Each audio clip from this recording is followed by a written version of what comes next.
No niin, eli katkoviiva Excelissä ensin mä piirrän kuvion, eli tästä lisää kaaviot tästä pikkunuolesta mä valitsen kaikki kaaviot, sieltä mallit, niille tulee nämä kaupungin uudet mallit ja täältä mä valitsen sen sopivan.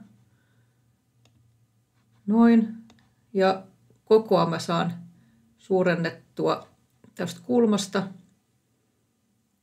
Noin, näkyy paremmin.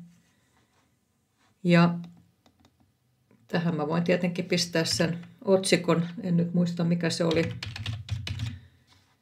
Tässä kun on näitä selitteitä vähän hassun näköisinä, niin tätä laatikkoa voi myös venytellä, pistää vähän kasaan, jos on liian suuret välit.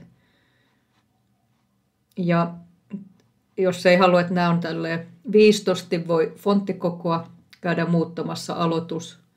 Mä pistän tuosta vaikka 9.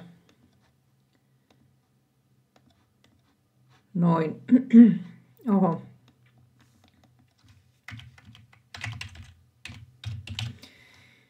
Eli se katkoviiva homma lähtee täältä lisää muodot. Tässä on viiva. Shift alas. Vedetään, tulee viiva. Nyt se on sininen. Vaihdetaan täältä muodon ääriviiva vaikka musta. Täältä löytyy myös leveys. Ja täältä löytyy myös katkoviiva. Noin.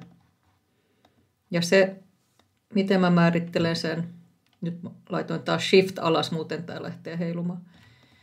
Miten mä määrittelen tämän, että mihin kohtaan se tulee, niin mä piirrän viereen tolpan, jonka avulla mä sitten määrittelen ton.